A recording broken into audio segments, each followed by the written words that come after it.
তোমাদের মুখের ভিতরে জিহ্বাকে আল্লাহ দেয়নি। কে দিচ্ছেন জিহ্বা? অস্বীকার করতে পারবো না। ওই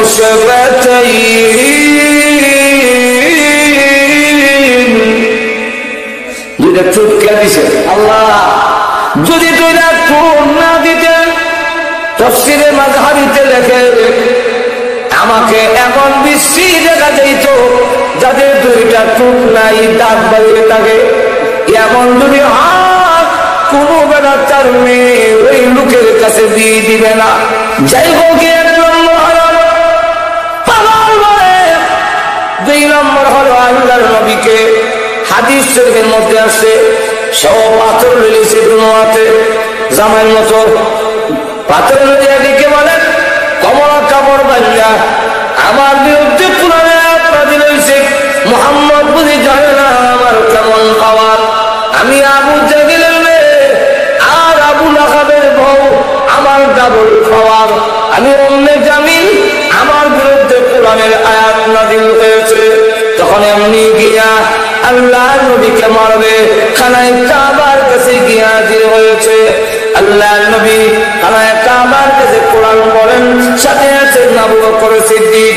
আবু বকর সিদ্দিক রাদিয়াল্লাহু আনহু বলেন, আপনার নবী ওই যে আপনার চাচি এবং আপনার বিয়াই আবু লাহাবের স্ত্রী আসতেছে, হাতের মধ্যে পাথর, মনে হয় গো আপনার উপরে হামলা করবে।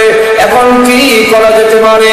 একজন মহিলা যদি হামলা করে তো ইজ্জত তো রক্ষা করা যাবে না, ফিরানো যাবে না, মহিলাকে ধাক্কা দিতে গেলেও বিপদ, আমরা ঘুরাইয়া পড়বো। এখন কি করতে পারি? আল্লাহ নবী ডাকতে বলেন, আবু বকর চিন্তা করো না, আমি আল্লাহ কোরআন পড়বো, মহান আল্লাহ রাব্বুল আলামিন আমার হেফাজত করবে। আমার আল্লাহ নবী শুরু করে দিয়েছেন, ইয়াসিন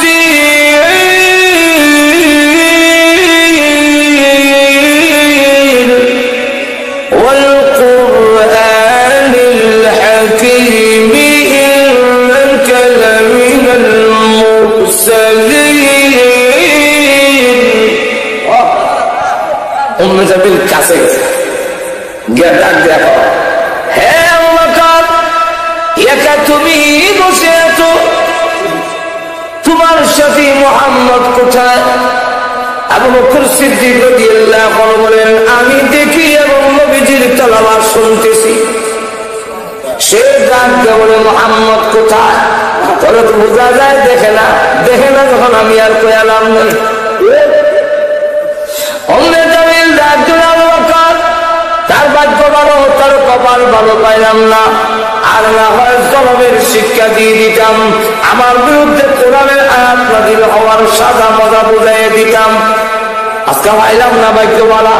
আবু বকর সিদ্দিক রাদিয়াল্লাহু আনহু বলেন, আমি দেখি নবীজির কোরআন তেলাওয়াত আমি শুনি, তুই দেখোস না, হিদাও বললাম না। এখন সে চলে গেছে।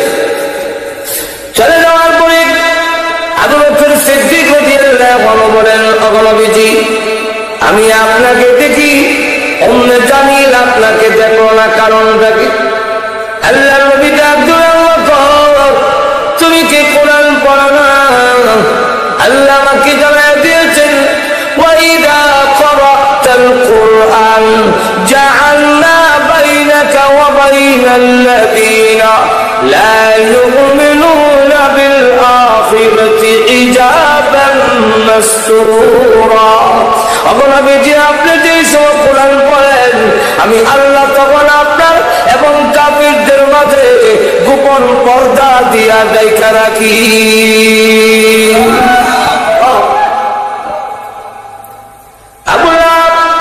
আবু লাহাবের স্ত্রী দুজন পাথর নিয়েছে নবীকে মারার জন্য। আল্লাহ রাব্বুল আলামিন যে দুজনের নামে আয়াত নাযিল করলেন, লাহাব এবং লাহাবের বউ, খেলে আবু লাহাব আর আবু লাহাবের বউ।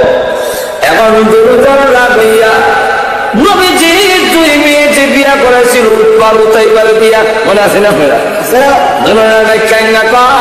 তোদের শ্বশুরের কাছে আমার বিরুদ্ধে কোরআনের আয়াত নাযিল হয়েছে, তোর মার বিরুদ্ধে কোরআনের আয়াত নাযিল হয়েছে, যা আপনার মেয়েকে তালাক দিলাম, আর আল্লাহ তাআলা মানি না, এইগুলা বলে দিবি।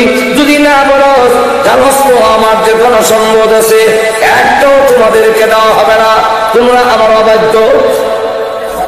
যেই মাত্র আল্লাহর নবীর শরীর রাহমাতুল্লিল আলাইহি কালিমার দাওয়াত দিয়া গিয়া দাঁড়ালেন, বলেন লা ইলাহা ইল্লাল্লাহু মুহাম্মাদুর রাসূলুল্লাহ। আবু লাহাব তো দৌড়ে এসে বলা উচিত ছিল, ও মুহাম্মদ সাল্লাল্লাহু আলাইহি ওয়াসাল্লাম, যে আল্লাহ আমাকে বানাইলেন সুন্দর করে, যে আল্লাহ আমাকে দম দিলেন, আওলাদ দিলেন, আমি সেই আল্লাহকে মেনে নিলাম, এটা বলা ছিল উচিত। কিন্তু তা না বলে দুরু হাতে মাতুর রাইয়া আল্লাহর নবীর কাছে গিয়া বলে, মুহাম্মদ সাল্লাল্লাহু আলাইহি ওয়াসাল্লাম, আবারও যদি বলো লা ইলাহা ইল্লাল্লাহ, আল্লাহর কথা যদি আবার বলো, তোমার মাথায় পাথর মেরে মাথা ভেঙে ফেলবো। তাব্বাত ইয়াদা আবি লাহাব, আসেনি? এর অর্থ কি? আবু লাহাবের দুনো হাত ধ্বংস করে, দুনো হাত করে দেয়। আল্লাহ বলতে চেয়েছেন যে হাত আমি আল্লাহর বিরুদ্ধে যায়, যে হাত নবীর বিরুদ্ধে যায়, যে হাত আলিম ওলামার বিরুদ্ধে যাবে, যে হাত দিয়ে নাইবে নবীদেরকে পিটাবে, যে হাত ইসলামের বিরুদ্ধে যাবে, এই হাত আল্লাহর কাছে নিকৃষ্ট। এটা বোঝাবার জন্য আল্লাহ দুই হাতের নাম উল্লেখ করেছে। سيصلى نارا ذات لهب وامرأته, আল্লাহ রাব্বুল আলামিন বলেন, অচিরি আবু লাহাব এবং তার স্ত্রী দুজন শিখাময় আগুনে ডুববে, জাহান্নামের আগুনে। আবু লাহাবের কথা তো বললাম, পাথর মারবে এই জন্য বলছেন, তাবুর কথা আমরা সেখানে উল্লেখ করেছে হাম্মালাতুল হাতাব, ওই মহিলার কাম হইল হাম্মালাতুল বহন করনে ওয়ালি হাতাব মানে লাকড়ি। এই ব্যাখ্যায় মুফাসসিরিনে কেরাম দুইটা ব্যাখ্যা দিয়েছেন। একটা ব্যাখ্যা হইল আল্লাহ নবী যাতে বের হতে না পারে লাকড়ি আইনা কানা কুড়া আইনা বেড়াতে পথ দিয়া যেন যেতে না পারে। দুই নম্বর ব্যাখ্যাটা হইল গড়ে গড়ে হেঁটে হেঁটে গিয়া সুগুল করি করে বদনাম করে। সুগুল করি করুন না বেড়া বেড়ে আমরা সমাজে এখনো আসেনি, দেখবেন এই বাড়ির থেকে এই বাড়ি, মজলিসুর উত্তর ভারত থেকে দক্ষিণ ভাড়া, পূর্ব ভারত থেকে পশ্চিম ভাড়া গেছে মহিলার বাড়ির হাতের মধ্যে আঙ্গুলের মধ্যে শুন আবার ভাত খাইয়া ঠান্ডা লইয়া আঙ্গুলের মধ্যে শুন লইয়াছি, মানে শুনও নিতাম না, ফান খাওয়ার আশায় আইসি না, নিঃস্বার্থ লাগাইছি আপনার দরদি দিয়া পিতাই অত দূরে কেড়ে গেছে, আর অত দেখাইতেছে যে কোনো স্বার্থ নাই। আইসি একটা কথা বলবে, আমরা পাড়ার সবির আলী সাহেবের মেয়ের এগুলো বিয়া করেছেন, আফা আমরা তো খুব খাতিরের, আমার খুব মায়ের বেঁচে, আমার কোনো স্বার্থ নাই। যখন ফান রয়েছি বাচ্চ খাইছি শুনো আঙ্গুলো আছে নিতাম, আইসি করতাম মেয়েদের বিছনা পেশাব করে দেয়। এই আবুল হাবের স্ত্রী এই আরেকটা দোষ, কি দোষ? ঘরে বলে একটা গিয়া হয় মুহাম্মদ আমার বাতিজা আবার বিয়াই, আমি যা জানি তোমরা তো তা জানো না। মুহাম্মদ পাগল বউ, তার কথা তোমরা মাইনো না। নবীজি ডাক দিলেন, বাবু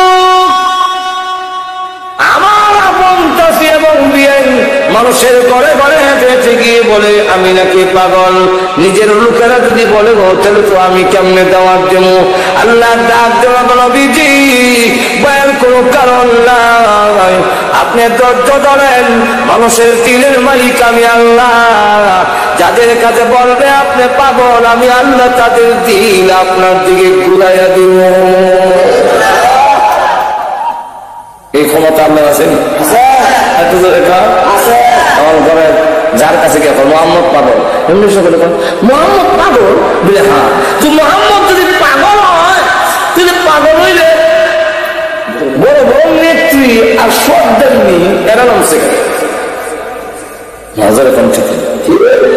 আজকে আলিম ওলামার জঙ্গিবাদ, আলিম ওলামার সন্ত্রাসী মাঝার জঙ্গিবাদ শিক্ষা দেয়, এই কথাটা সাধারণ লোকেরা যুদ্ধ বলে। এর থেকে আমাদের দেশের মন্ত্রী এমপিরা বেশি বলে, আরো বেশি বলে বারাক ওবামা, আরো বেশি বলে বুশে, বেঈমান কাফেররা। আলিম ওলামা নিয়ে এত মাথা কামানি কেন? এতে বোঝা যায় আলিম ওলামার মাধ্যমে এই ইসলাম অগ্রসর হচ্ছে, ইসলামের খেদমত হচ্ছে, যাতে হতে না পারে বাধা দেওয়ার জন্য এই ষড়যন্ত্রে তারা নেতৃত্ব উঠেছে। মোল্লারা অত ওয়াইড হাউসের মাথা গরম করে, বুশের মাথা গরম করে, বড় বড় লিডাররা কমছে কিনা। রসুল যদি পাগল হচ্ছে বড় বড় সর্দারে নামছে কেন? তো তার পাগলে না নিশ্চয়ই মনে হয় পাগল, শুধু পাগল না, চলে তো দেখে এমনকি যে পাগল দেখতে গেছে কাবাগারের কাছে গিয়া যখন আল্লাহ নবীর চেহারার দিকে ছিল, না না এই চেহারার লোক পাগল হতে না। জীবনে কত সুন্দর দেখেছি, এমন সুন্দর জীবনে কোনদিন দেখি না, যার চেহারার আলোতে কাবাগরের দেওয়াল আলোকিত হয়ে গেছে।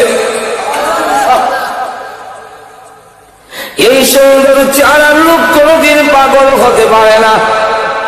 আবার কি করে একটু শুনে লোক রসুল তো কোরআন হতেছে, ঘুমো ধরেছে নি আরো ধরে কান কি বলতেছে কোরআন। তো পাগলও পড়ে, কিন্তু পাগলের আগের লাইন পরের লাইনে মিল দেখে রসুল পড়তেছে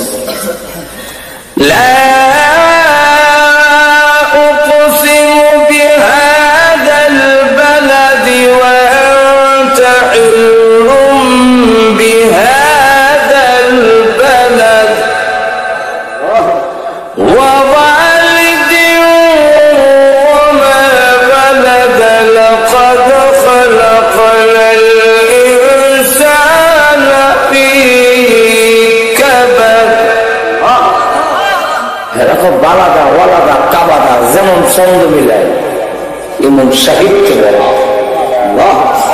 এমন তাৎপর্যপূর্ণ কথা কোন পাগলের হইতে রাখ।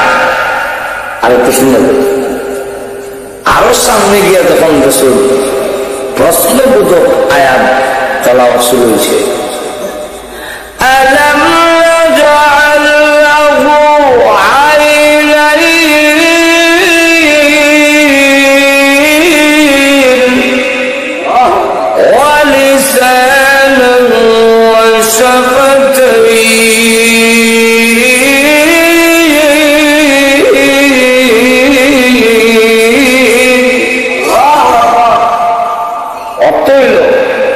জবাব দেওয়া যাও, পাগলের কথা শুনতে তো জবাব দেওয়া যাও, তোমরা দুইটা চোখ থেকে আল্লাহ বানাই দিয়েছেন না? আমরা চোখ কারা দিয়েছেন? আল্লাহ। যে আল্লাহ চোখ দিলেন, চোখ না দিলে তুমি ভিক্ষা করো ছাড়া কি করবে? তোমার কি দাম আছে দুইটা চোখ যদি না থাকে? যেরকম ঠিক না, আল্লাহ কি চোখ দেয় নাই? একজনের জন্য কি এটা কি পাগলের কথা হচ্ছে পারে? নিজে শিখেছে কি করতো? চোখটা আল্লাহ দিচ্ছেন, কে দিচ্ছেন? আলোচনা কর না, আমরা চোখ আল্লাহ দিচ্ছেন, বুঝে চোখ কেন দিচ্ছেন? মনমোহন সিং না মূর্তি আগে লাগাই দিছে?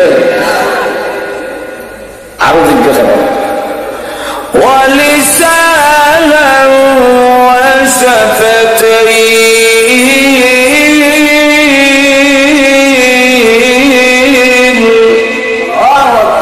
তোমাদের মুখের ভিতরে জিহ্বা কে আল্লাহ দেয়নি?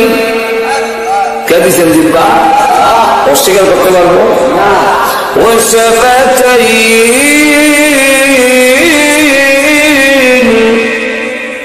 দুইটা ঠোঁট কে দিছে আল্লাহ।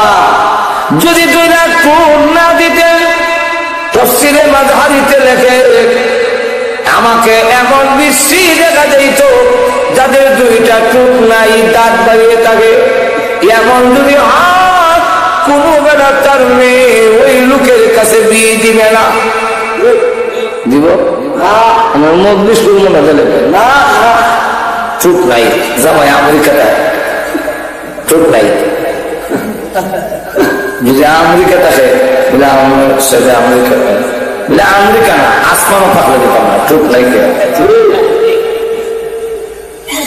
যেটা ঠোঁট না থাকলে পানি পান করতে পারবেন, চা পান করতে পারবেন।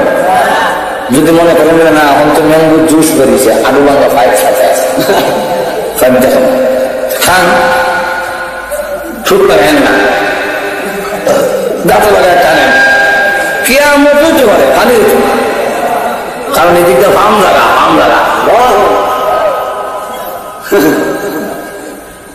অক্ষর অনেকটা উচ্চারণ হবে না। যেমন এর মধ্যে আব্বা আম্মা বলেন, যদি ঠোঁট ছাড়া ঠোঁট না লাগাই আব্বা আম্মা হইতো না।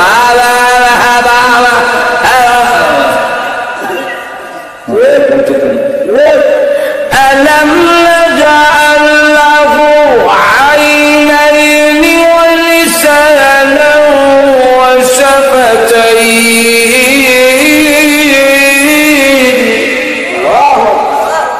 এমনি টাকারা একজন আরেকজন পাগল না। শুনছি একজন নবীর আবির্ভাব হয়েছে, উনি আল্লাহ নবী সন্দেহ নেই।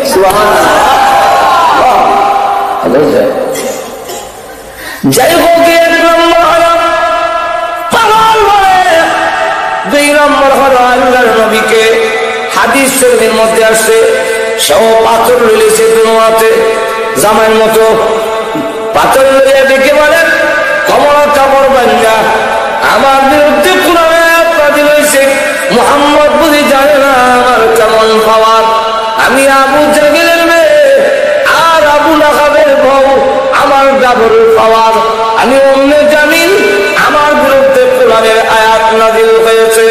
তখন এমনি গিয়া আল্লাহর নবীকে মারবে, খানায় কাবার কাছে গিয়া হাজির হয়েছে। আল্লাহর নবী খানায় কাবার কাছে কোরআন পড়েন, সাথে আছেন আবু বকর সিদ্দিক। আবু বকর সিদ্দিক রাদিয়াল্লাহু আনহু বলেন, আপনার নবী ওই যে আপনার চাচি এবং আপনার বিয়ান আবু লাহাবের স্ত্রী আসতেছে, হাতের মধ্যে পাথর, মনে হয় আপনার উপরে হামলা করবে। এখন কি করা যেতে পারে? একজন মহিলা যদি হামলা করে তো ইজ্জত তো রক্ষা করা যাবে না, ফিরানো যাবে না। মহিলাকে ধাক্কা দিতে গেলেও বিপদ আমরা রুখাইয়া করবো। এখন কি করতে পারি? আল্লাহ নবী ডাকতে বলেন, আবু বকর চিন্তা করো না, আমি আল্লাহ কোরআন পড়বো, মহান আল্লাহ রাব্বুল আলামিন আমার হেফাজত করবে।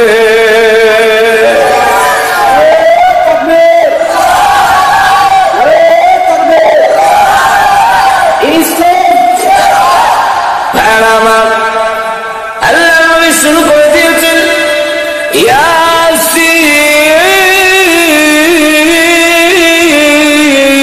ইয়াসিন ওয়াল কুরআনিল হাকীম ইন্নাকা লামিনাল মুরসালিন।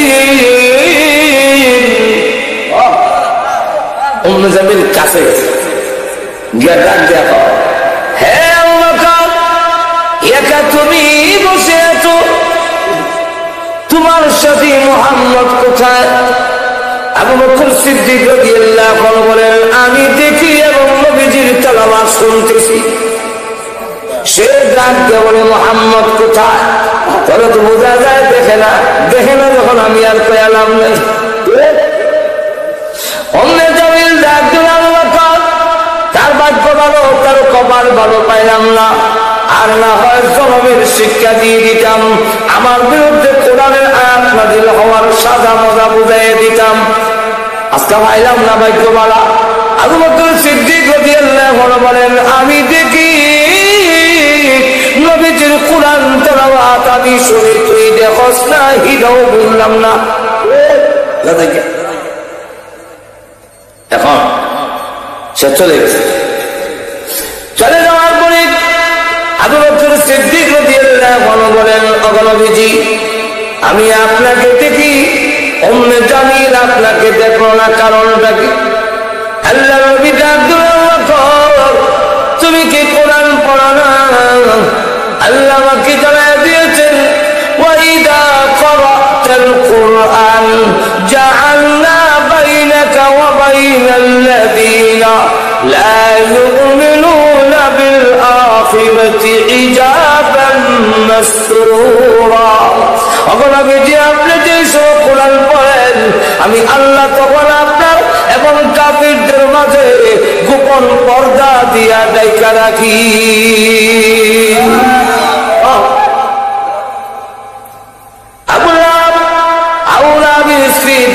পাথর নিয়েছে নবীকে মারার জন্য। আল্লাহ রাব্বুল আলামিন যে দুজনের নামে আয়াত নাযিল করলেন, লাহাব এবং লাহাবের মৌ। খেলে আবু লাহাব আর আবু লাহাবের মৌ। এখন দুজন রাবিয়া নবীজির দুই মেয়ে যে বিয়া করেছিল উতবা উতাইবারে দিয়া, মনে আছে না আপনারা? দুজনে কান্না কয়, তোদের শ্বশুরের কাছে আমার বিরুদ্ধে কোরআন আয়াত নাযিল হইছে, তোর মার বিরুদ্ধে কোরআন আয়াত নাযিল হইছে, যা মুহাম্মদ সাল্লাল্লাহু আলাইহি ওয়াসাল্লামের সামনে গিয়ে বলবে আপনার মেয়েকে তালাক দিলাম আর আল্লাহ তাআলা মানি না, এইগুলা বলে দিবি। যদি না বলো, জানোস তো আমার যে কোনো সম্পদ আছে একটাও তোমাদেরকে দেওয়া হবে না, তোমরা আমার অবাধ্য। একটু জিকির করেন, লা ইলাহা ইল্লাল্লাহ, লা ইলাহা ইল্লাল্লাহ, লা ইলাহা ইল্লাল্লাহ।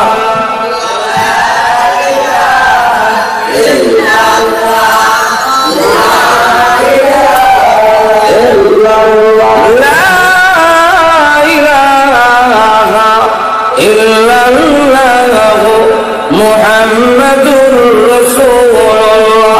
এখন লক্ষ্য করে দেখেন তো, আবু লাহাব যেমন তার ফুলাও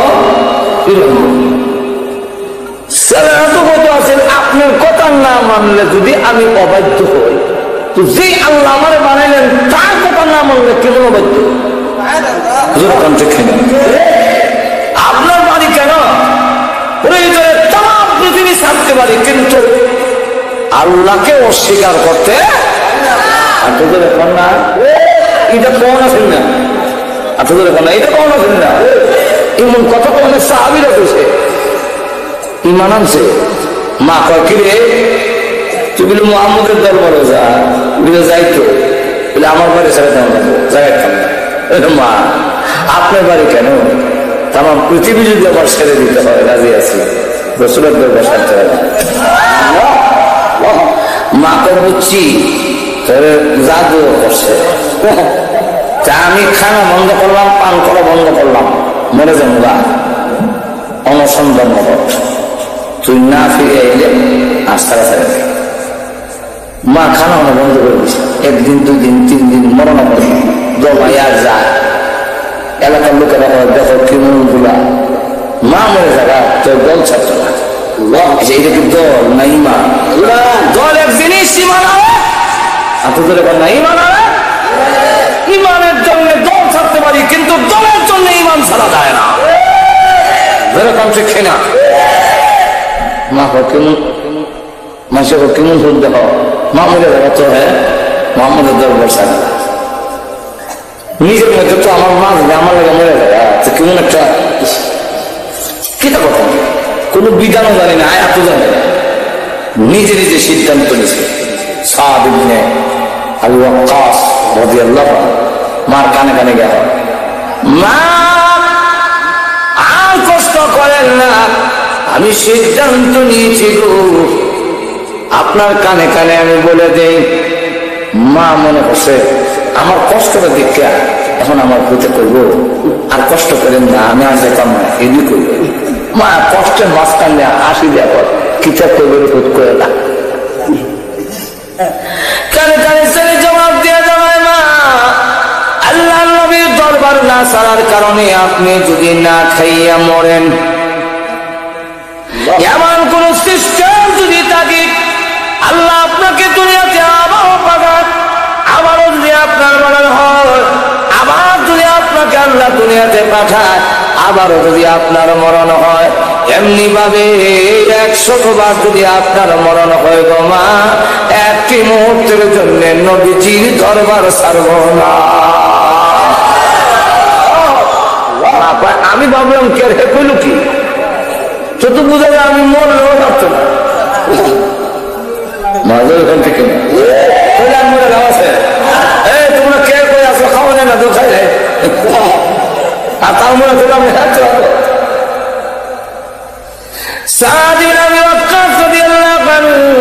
নবীজির দরবারে যখন গেলেন, সঙ্গে সঙ্গে আল্লাহর পক্ষ থেকে ওনার সমর্থনে আয়াত নাযিল হয়ে গেল। নবীজির সাহাবীরা সকলে আমার সামনে এসে বলে, এর অর্থ নবীজি আপনার জন্য আমার মা বাপ কোরবানি হোক, আর আজকে আমি খুশি হইয়া তুমি যে পরীক্ষায় পাশ করেছ, উত্তীর্ণ হয়েছ, এই জন্য আমি নবী খুশি হইয়া তোর মতো সাহাবীর জন্য উল্টা বলতে চাই, আমি ওদের মা বাপ তোর মতো সাহাবীর জন্য কোরবানি হয়ে যা।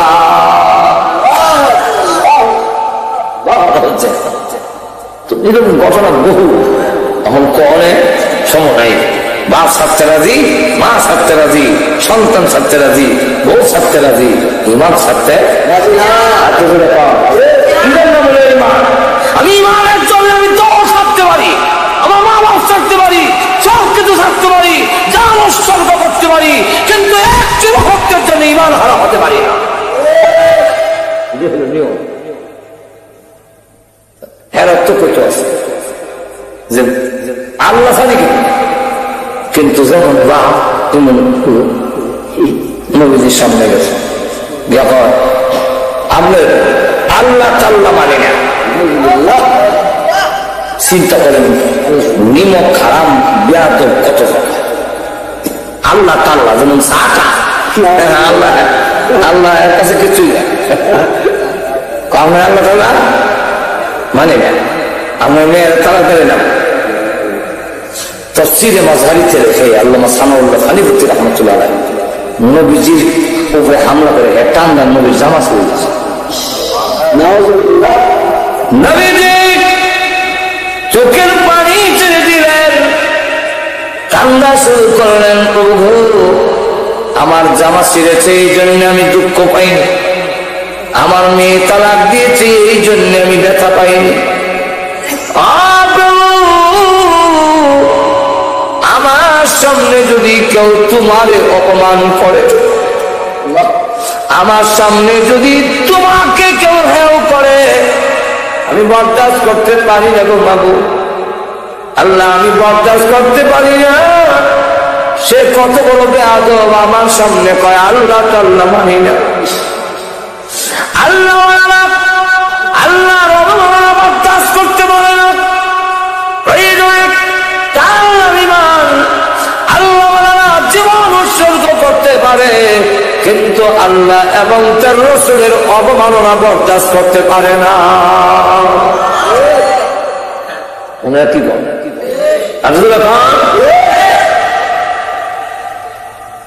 হযরত আবু বকর সিদ্দিক রাদিয়াল্লাহু আনহু বলবো একটু বলো,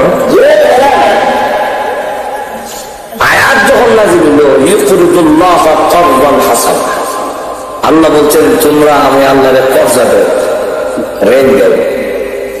এক ইহুদি আর এক ইহুদির কাছে করে আবু বকর সিদ্দিককে শোনায় কইল,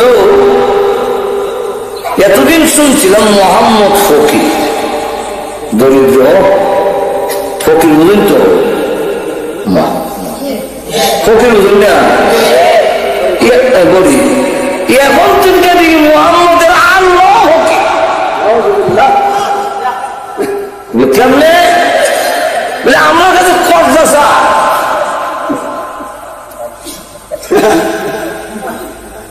যার কাছে কর্জা চায় দুনিয়া যে চায় তো ফকির, দরিদ্র, অভাবী, আল্লাহ অববিনা হলে আমাদের কাছে যায়নি। আমরা লোক ধনী, মোহাম্মদ আর মোহাম্মদের আল্লাহ ফকির। এই কথা আবু বকর সিদ্দিক শুনে জোরে জোরে কয়। আমরা তো আসে না, দেখুন না। আচ্ছা কোনছেন উসামা না দেন, আমরা চিনিও না, জানিও না, জীবনে দেখছিও না, খুব বাড়ি গোল কোথায় কি এবারে মেরে নিয়েছে। কিন্তু মোল্লা দেখলো একজন আছে সাত আমরা দেখা হয় মনে হয় আমরা গুচ্ছা দিচ্ছি মজার ঘর আছে না, আছে কি শেষ করে যেমন খালি কথা হয়েছে আবু বকর সিদ্দিক আমাকে ঠাস করে তুলেছে। আসতে পারে হেঁটে ঘুরে গেছে, ঘুরে ফুরে আর উঠে না, নির্মিনে আসা। ইসলামের নিয়ম হল একজন যদি মায়ের খাইয়া ফিরে যায় সে না উঠা পর্যন্ত মারণ নাই। কারণ একজন ফিরে গেছে দেখা যাক তুমি ভাড়া বল না, এটা তো বেটা গেলে কুত্তাও হবে। আপনি দেখবেন আপনার বাড়ির সামনে একটা কুত্তা যদি যায়, আপনার কুকুরটা যদি কম এমনি আপনিও গেছেন, কুত্তাও গেছে, এটা বুঝতে গেছে এরা কুকুরের মালিকে মিল না, আমার এখন বেটা গেতে পারে মেরে গেল। এর লেগে মাথা নয় দুই চেঙ্গের শিবাদা লেসটা যেটা খারাপ আছে দুই চেঙ্গের শিবাদা দেখছেন কিনা জানি না। তাহলে এরপরে যদি মালিকে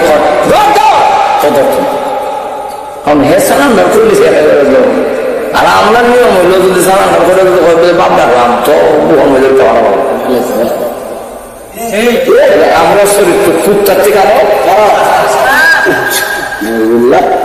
এখন যা আবু বকর সিদ্দিক বলেছে উঠলে একটা দিচ্ছে, কেউ বুঝে গেছে উঠলে একটা খাবে আর উঠে না।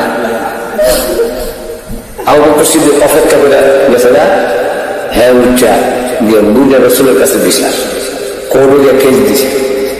আপনার আবু বকর সিদ্দিক আমার সব যে হলে দিছে ট্রেনও আমার দেখেন সামনে রসুল গেছে। রসুল বলেন আবু বকর নামটা তুমি আসলে চিনতে লোকটার ভুল করছে, আবু বকর না মানে ওমর, কারণ আবু বকর তো না আমি আবু বকর চিনি ওমরও চিনি, আজকের সবটা আবু বকর। রসুল ঠিক আছে আবু বকর সিদ্দিক যদি তোমার সব দেওয়া থাকে ইসলামের পরে আবু বকর এবং ইহুদির মাঝখানে কোনো পার্থক্য নেই। এখন মুক্তির কাছে যাও আবু বকরের গায়ে উনি এসে হয় ইয়া রাসূলুল্লাহ এই দুশ্মনটা আপনার দরবারে বসা একটা সব দেওয়ানের পারমিশন চাই। রসুল কয় এখন বুঝছি আগের সবটা তুমি তুমি তো কাউকে মারো না, নরম মানুষ এইবারে সব দিলে আমার সামনে আর একটা ইহুদির কাছে মোহাম্মদ তো দিন জানতাম ফকির অভাবী, এখন তো দিকে মোহাম্মদের আল্লাহ ফকির, আমার আল্লাহকে এবং আমার নবীকে গালি দিয়ে আমি বরদাস করতে পারি। এর লেগে আমি নিয়ত করছিলাম দুইজনের পক্ষ থেকে দুইটা সোয়ার দুইটা, একটা আল্লাহ পক্ষ থেকে একটা রসুলের পক্ষ থেকে, একটা দিছি করে ড্রেনে করে আর উঠবে না। এর লেগে 2 নম্বরটা দিতে আসছে। এখন আইসা যখন ঠিকই ঢুকে যায় রসুল কয় ফিরে আমার না ওই গালি দিলে, কিন্তু আল্লাহকে গালি দিলে কেন? আল্লাহ তো আমরা তোরারও নজর এখন ঠিক নেই। এই ইহুদি শয়তান তো হ্যাঁ জানে কোর্টে প্রমাণ করতে গেলে সাক্ষী লাগে, সাক্ষী তো নাই। তখন কয় আমি কি ভাবো আল্লাহরে গালি দিতাম, আমি আপনাদের গালি দিচ্ছি। রসুল কি তুমি করবে গালি দিচ্ছে বলে না করে, এখন তোমার সাক্ষী দিয়ে প্রমাণ করতে হবে। আবু বকর সিদ্দিক বলেন ইয়া রাসূলুল্লাহ ইয়া হাবিবাল্লাহ আপনি তো জানেন আমি মিথ্যা কথা বলি না, আমার যে সাক্ষী নেই। আর একটা ইহুদি আছে এটা তো উত্তর দিচ্ছে আমার কি আমি সাক্ষী এমন করছি ঘটনা ঘটছে। নবীজি আমি জানি তুমি মিথ্যা বলো না, বলতে পারো না, কিন্তু আবু বকর কোর্ট কাছারি এই কথার উপরে চলে না। কোর্ট কাছারি চলার আলাদা নিয়ম বিধান আছে। সাক্ষী তোমার দিতে হবে, সাক্ষী যদি দিতে না পারো তোমার বিরুদ্ধে রায় হবে। আবু বকর সিদ্দিক রাদিয়াল্লাহু আনহু বলেন, ইয়া রাসূলুল্লাহ, আমি ব্যক্তিগতভাবে ইহুদিরা আমাকে কত গালি দিয়েছে, মুশরিকরা গালি দিয়েছে, আঘাত করেছে, কোনদিন প্রতিবাদ করেনি। আমার কলিজার টুকরা সন্তান আয়েশার উপরে জিনার অপবাদ তুলিয়া দিছে, তাও আমি সহ্য করেছি। কিন্তু আমার আল্লাহ নবীকে গালি দিলে আমি বরদাস্ত করতে পারি না। আমি আমার আল্লাহ নবীর ভালোবাসার প্রমাণ দেখেছি। এখন সাক্ষী না থাকার কারণে আপনি যদি আমাকে রায় দেন, ফাঁসির হুকুম দেন, আমি আবু বকর মেনে নিতে রাজি আছি।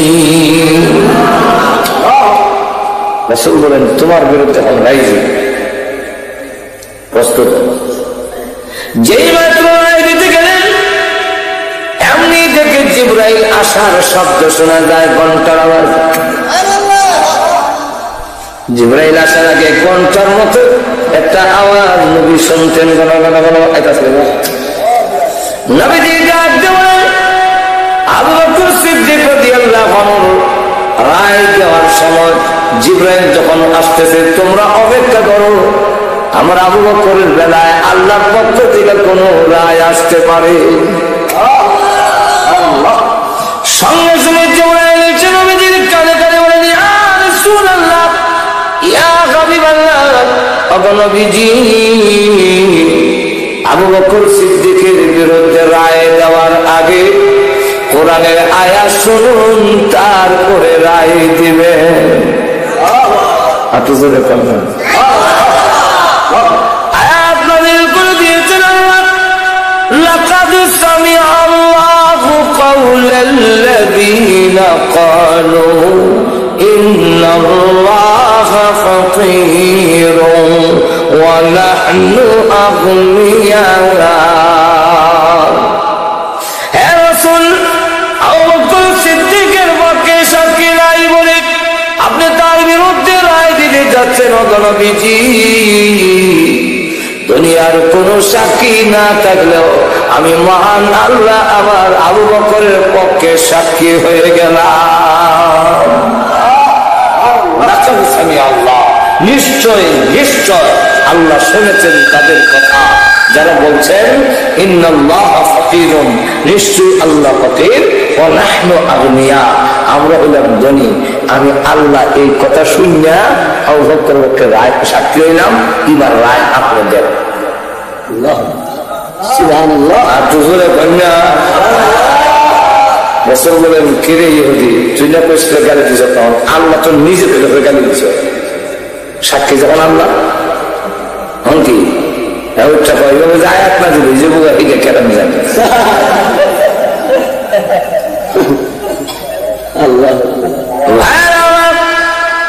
লক্ষ্য করে দেখুন, আল্লাহ আল্লাহর অবমাননা বরদাস্ত করতে পারে না। আরো এখন বাংলাদেশে লক্ষ কোটি তৌহিদি জনতা মুসলমান নরনারী আছে, এরা প্রয়োজনে শাহাদাত বরণ করতে রাজি, কিন্তু এই বাংলাদেশের জমিনে আল্লাহ এবং রাসূলের অবমাননা বরদাস্ত করা হবে না। রাজি আছেন? এখন রাসূল আল্লাহ আমার সামনে কহে আল্লাহ তাআলা, এই জন্য আমি তোমার জন্য মায়ের খাইলে আমার কষ্ট লাগে না।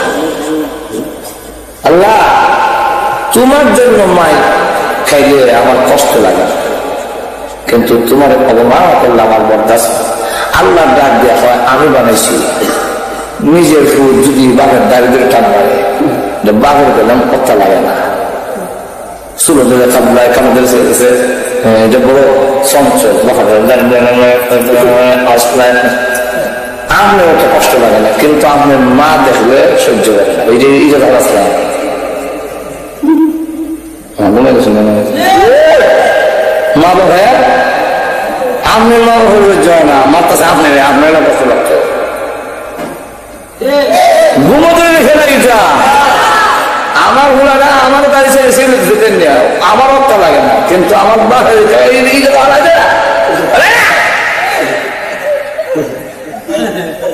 আল্লাহ আমি মানুষ বানাইছি এটা উল্লেখ আল্লাহ করলে আমারও তো কষ্ট লাগে না কিন্তু আমার নবীকে করলে আমি আল্লাহ বরদাস্ত করি না হ্যাঁ আমার নবী জামা ছেড়ে দেব এই বিয়াদকে সাথ দেওয়া রসুলের বদ্ধ করে দিচ্ছে আল্লাহ তোমার কুকুর সমূহ থেকে একটা কুকুর এর উপরে তুমি সরাই কুকুর দিয়ে এর বদলানো রসুলের দোয়া হোক আর বদোয়া হোক জবান নিয়ে থেকে বের করে দিলে কবুল হইতে এরও অনেক কথা আছে কইতে গেলে কয়েক ঘন্টা রাখলাম নবীজির দোয়ার বদোয়া যে কত তাড়াতাড়ি কবুল হয় এটার ঘটনা অনেক দুলাইতে দিবি যে সাহাবীরাও জানতেন কাপড়েও জানতেন যে মুহাম্মদ সাল্লাল্লাহু জবান থেকে বের হতে দেরি হয় কবুল হইতে আবু হুরায়রার মার জন্য রাসূল দোয়া করেন আল্লাহুম্মা হাদি উম্মা আবি হুরায়রা আয় আল্লাহ আবু হুরায়রার মারে তুমি হেদায়েত করো আবু হুরায়রা তোমার সাথে দোয়া আগুন কাপড় কমে গেছে ওই না তোমার মার লেগে দোয়া করো তুমি 14 মাস আবু হুরায়রা রাদিয়াল্লাহু আনহু করে আমি দইটা বাড়িতে দেখতাম চাই দোয়া আগে গেছে না আমি আগে গেছি কোনটা আগে গেল দোয়া আগে যায় না আমি আগে যাই দইটা বাড়ি গিয়া দরজা মিলে খাওয়া দিচ্ছে মা কয় কেড়ে লক্ষ্মীমণি যাদমণি কলকার টুকরা আমার আবু হুরায়রা আইছো প্রত্যেক দিন করছি গাইছ আগে কম মোহাম্মদের দরবার সারবিনি এরপরে দরজা করবি আর আজকে কর লক্ষ্মীমণি যাদুমণি কলকার টুকরা রাত তোর দরজা খুলে দিতেছি আর পানির শব্দ শোনা যা আমার মা যেন কুয়ার থেকে পানি উঠাইয়া গোসল করতেছে ও তো নরম হয়ে গেল যে বিষয়টা কিটা মানে আমি আমার মালকে মশার আগে আগে রাহমাতুল্লিল আলামিনের হেদায়েতের দোয়া আমার মার কাছে পৌঁছে দিই ঠিকই গিয়া দেখে দরজা খুলছে পাটনা চুল বাইরে বাইরে পানি ভরতেছে আর তো বাবা আজকে কই গেছে রে যাওয়ার পর থেকে আমার ভিতরে একটা জ্বালা যন্ত্রণা শুরু হয়েছে পানি দিলাম তো কামড় না আমার মন খালি বলে তুই তো মোহাম্মদের কাছে গিয়ে খারাপ হয়েছিস এত গালি দে শক্তি লেখা না আর বাবা দেখ না এই যুগে তুই মন সন্তান হয় না রে তো যেই মোহাম্মদের কাছে গিয়ে এত ভালো হইল আমার মনটা জানে কেন খালি সব করে করতেছে ওই মোহাম্মদের যদি একটা নজর একটা আবু হুরায়রা রাদিয়াল্লাহু আনহু এমনি না দোয়া কবুল হয়ে গেছে আবু হুরায়রা রাদিয়াল্লাহু আনহু মাকে ধরে ধরে রাসূলের দরবারে হাজির করলেন নবীজির চেহারা মোবারকের দিকে তাকাইয়া তত্তর করে কাঁপতাছের পর মানুষ আমার ভুল বুঝেছে আপনি বলে মানুষ খুন করে ফেলেন আপনি বলে বাবার কুল থেকে আর মার কুল থেকে সন্তান কেড়ে নিয়ে যান কিন্তু আজকে আপনার চেহারায় প্রমাণ করে আপনি আল্লাহর পয়গম্বর সন্দেহ কেন করে মুসলমান হয়ে গেছে তখন চিন্তা করেন কত তাড়াতাড়ি দোয়া করো বৌদ্ধ হল রকম বৌদ্ধ কাজের লোক হচ্ছে একবার করিতাম আর যখন করিতাম একবার রাসূল মদিনা যাওয়ার পরে আবু জাহিল মুহাম্মদের উপরে ফিরত দাওনের তোমার দেশে হামলা করা হবে মুরব্বীরা বলে লা ইলাহা ইল্লাল্লাহ সুবহানাল্লাহ এখন তো আবু জাহিল হামলা করলে আমরা কেন শুধু যুবকরা মুরব্বীরা ভয় করে রাসূল আসে নাই মুহাম্মদ সাল্লাল্লাহু আলাইহি ওয়াসাল্লামের দাওয়াত দিয়ে আমরা আনছি কেউ কারো দাওয়াত দিয়ে আনলে বুঝে শুনি আনে কেটা করে যেরকম ঠিক না আমরা বুঝে শুনি আনছি আপনার বলে যাই না আবু জাহিলের দিকে আবার পাল্টা হুমকি দিয়া কবিলায় আউসের সর্দার ওনার নাম সাদ ইবনে মুআয রাদিয়াল্লাহু আনহু এ আবু জাহিল হুমকি দিস না তোর হুমকি নয় না যেই সময় ইমান ছিল না, ওই সময় তোর ট্যাক্স দিছি না। এখন ইমান এনেছি, ইমানদার কোন বেঈমান কাফেরের চোখ রাঙানি ভয় পায় না। আমাদের দেখে বিন্দু পরিমাণ রক্ত থাকা অবস্থায় মুহাম্মদ সাল্লাল্লাহু আলাইহি ওয়াসাল্লামকে কখনো মক্কায় ফেরত দেওয়া হয় না। তোর দেশ এসেদিকে মক্কা এসেদিকে তোর ডরে যাবো। আমার যদি কিছু কর তাহলে কালকেই তোমরা ফটটা বন্ধ করলাম, তখন আর আতে মারতাম না, বাতে মারতাম। অর্থাৎ মক্কা থেকে ব্যবসা করতে গেলে সিরিয়া যাওয়ার লাগে, আর যাইতে গেলে মদিনা হয়ে যাওয়ার লাগে, আমরা বাড়িতে যাওয়ার লাগে। কালকে তোমার রাস্তা বন্ধ করে দেবো। আচ্ছা, উমাইয়া খালফের দিকে বুঝা কর, এই উমাইয়া তোর সাথে আমার বন্ধুত্ব, তো চূড়ান্ত কথা কয়ে যাই, আর তো আইতাম না। চূড়ান্ত কথা কয়ে শোন, আমি রসুলের জবান মোবারক থেকে শুনছি মুসলমানরা তোরে কাটত, তুই মুসলমানের হাতে কারা করবে, রসুলের জবান মোবারক থেকে শুনছি। উদ্দুর করছু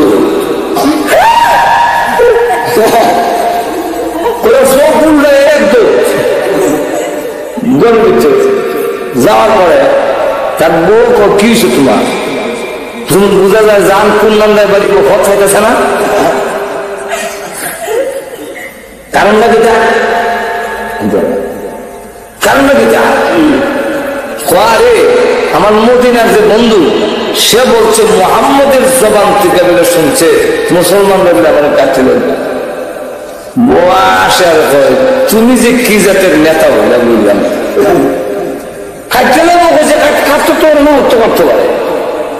তুমি কি নেতা হইছো, তোমার জানো হলে বেড়ে যাবো কিটা। তখন উমাইয়া ইবনে খালদ মেয়ে লোক মানুষ কত তার বেশি কথা বলছে, তুই মোহাম্মদ চিনো? মোহাম্মদ কারে কর? মোহাম্মদ এই ব্যক্তি যার জবান থেকে কিছু বের হয়ে গেলে আসমান যেমন সত্য, জমিন যেমন সত্য, চন্দ্র সূর্য যেমন সত্য, ঠিক তেমনি ভাবে মোহাম্মদের জবান থেকে যা বের হয় তা সত্য, মিথ্যা হয় না।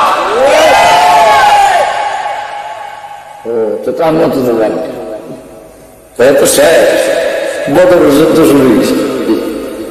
শুরু হয়েছে ওরা বুঝাই লেগে, ভাই উমাইয়া তোমার লুট লস করলে রেডিও, তুমিও যাও না, বলো ভাই আমার শরীর ভাড়া, শরীর ভাড়া মানে এই কথাই দিয়েছি। তুমি যদি আমাদের সাথে না যাও তোমার বিরুদ্ধে 100, তো আবার 100 মেরে লোক পারতো না। আচ্ছা ঠিক আছে, যাবো না, রেডি হয়েছে কিছু দূর গেছে বলে বউ আমার দেখে নিচ্ছে, তুমি যে যাইতেছো মুসলমানের সাথে মার কথা, তোমার মদিনার দুষ্টের কথা ভুলে রয়েছে যে মরণের কথা কেউ ভুলে না। কত যাও যে আমি না গেলে যায় না, আমি রাস্তা দিয়ে যে কোন বাহানা দিয়ে বাইক গাড়ি করে অবস্থা দিয়ে রাস্তার মধ্যে গিয়ে আমার ফ্যাশন ধরেছে, তোমরা একটু সামনে যাও, আমি ফ্যাশন খেতে বাচ্চা চাই। আর রসুলের কথা তো সত্য, তার সাথীরা কয় আপনি আমাদের লিডার, আপনার সিকিউরিটির দরকার, অতএব আপনার সামনে একটা অসুবিধা, আমরা 3 দিকে খাবে যাব নিরাপদ, কেউ যেমন আপনার হামলা করতে না পারে, আপনার লুক যাবে। আর এই অবস্থায় তাদের ব্যাগ দিয়া বদরের যুদ্ধে নিয়েছে। যেই মাত্র বদরের মারে গেছে, হযরত বিলাল দেখে চিৎকার শুরু করছে,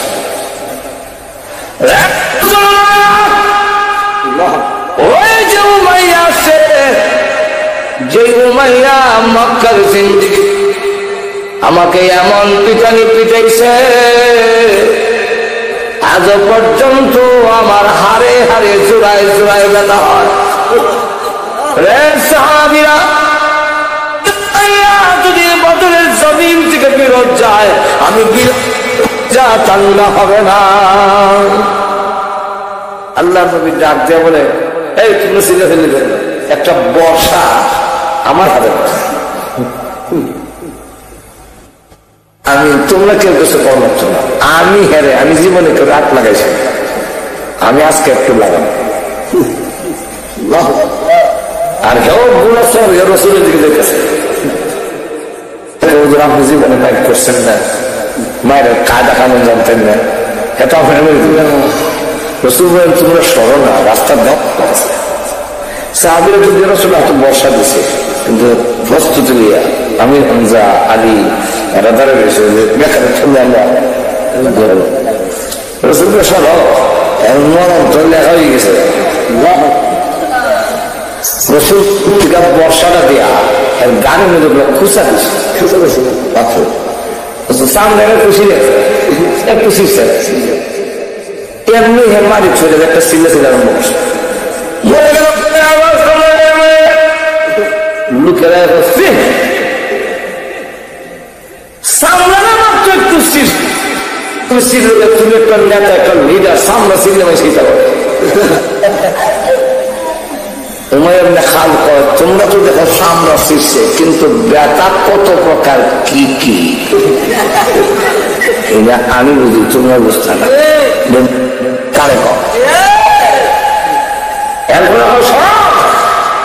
এই সিরাটা খেয়ে দিছে কেন আমি হামজা আমি দেয় না এমন এক ব্যক্তি যে একটু থুতু দিলে আল্লাহর কসম জামানতের কসম করে বলি মোহাম্মদের থুতু বদা আমার নাই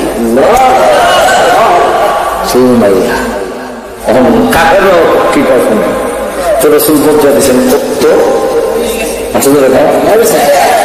আবুল আহাবের ছেলে সিরিয়া গেছে ব্যবসা করতো কাফেলা লইয়া তাবু গাছে তাবু গাইয়া তার বিশ্রাম হয়ে এমনি দেখে আরেক টিলার মধ্যে এক বাঘ বইয়া খালি সব হেরে দেয় যেমন বুয়েন দাও বিচার আসা হ্যাঁ বুঝে গেছে বুঝছে তো আমার সাথীরা বলে কি যা তো মোহাম্মদ হোসেন তো বলছেন কুত্তা এটা তো বাঘ কুত্তা তো না হ্যাঁ মোহাম্মদ কুকুর বাঘই বুঝাইছেন কেমনে চতুষ্পদ জানোয়ার একমাত্র কুত্তার বাঘ ছাড়া সকলেই পেশাব করার সময় আলগি দেয় না কিন্তু কুত্তার বাঘে পেশাব করার সময় ঠ্যাং আলগি দিয়ে পারে তো এটা মোটায় মোটায় কুত্তার বাঘে একটা মিল আছে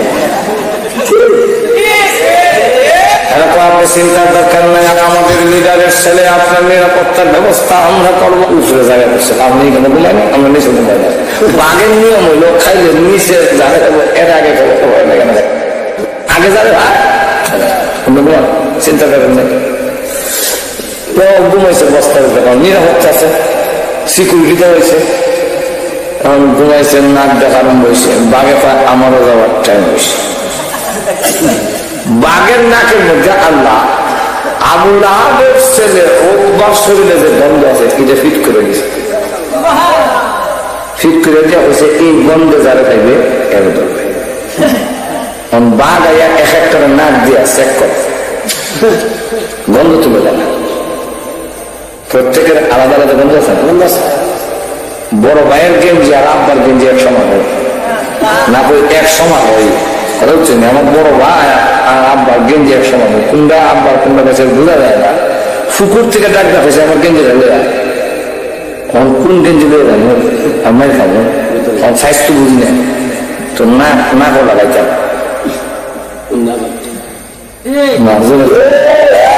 আব্বা ছেলে বন্ধ করবে আব্বাসের বন্ধ দিয়া বই করছি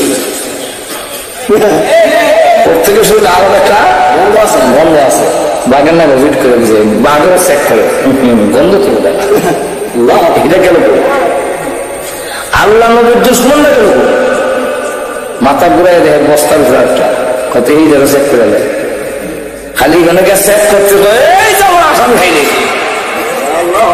তারপর করে ধরে চলা যেভাবে মুরগি ধরে কেক করতে না কেক নাই নিচে আনছে হাত এখানো পা এখানো নারী বুড়ি আর এখানো সরাই দিয়া চলছে আবার পাহাড়ের টিরার দিয়া বইয়া ফলকহীন দৃষ্টিতে